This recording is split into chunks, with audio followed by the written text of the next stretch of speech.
Have you ever sat in a hospital room and watched a heartbeat become a flat line?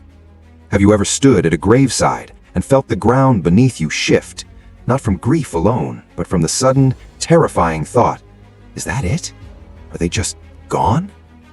That fear is one of the oldest in human history, and for most of human history, physics had nothing to say about it. Until now.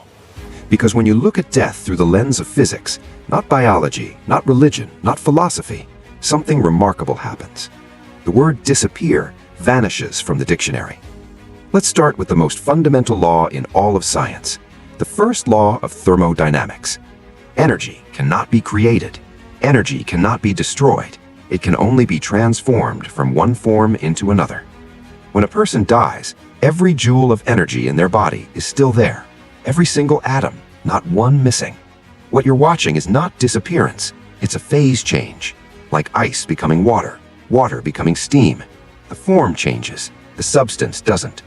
They haven't left, they've just unzipped the human suit and stepped back into the current. But here's where it gets even more beautiful. Those atoms, where did they come from? Every carbon atom in your body, every iron atom in your blood, they were forged billions of years ago inside a dying star in the nuclear furnace of a supernova explosion. As Carl Sagan said, we are all stardust. We always were. The universe spent 13.8 billion years assembling these atoms, wandering through galaxies, through nebulae, through the cold dark between stars, until one day, improbably, beautifully, they found each other. And for a brief time, they became your father, your mother, the person you loved most. The lease has expired. The atoms are returning to the universe, but return is not the same as erasure. Maybe they became the wind outside your window, maybe a flower at the edge of a road, maybe the next star that lights up in the night sky. But I know what you're thinking. Wind and flowers are beautiful, but I don't want wind. I want connection. I want to still feel them. Physics heard you, and it left you one final act of romance. It's called quantum entanglement. When two particles interact, they become entangled. They form a single unified system. No matter how far apart they travel, one to Earth, one to the edge of the observable universe, their states remain defined by each other. They share the same wave function. This connection doesn't weaken with distance. It doesn't require a signal. It moves beyond space, beyond the speed of light. Now here is where it touches us.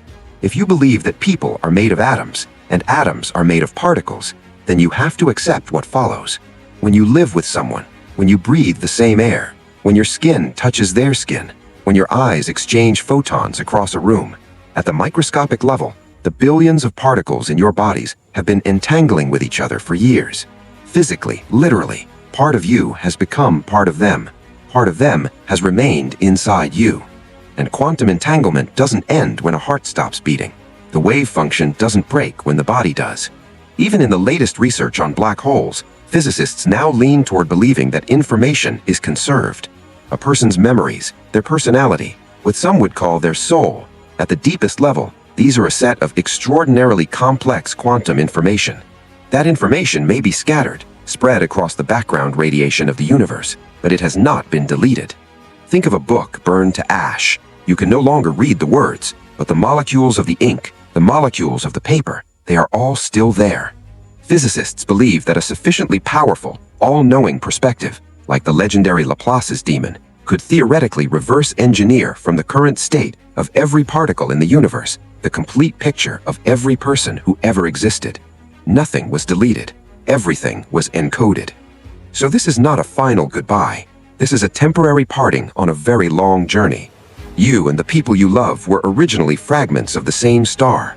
After billions of years of wandering separately through the cosmos, you found each other in this lifetime, brief, improbable, luminous.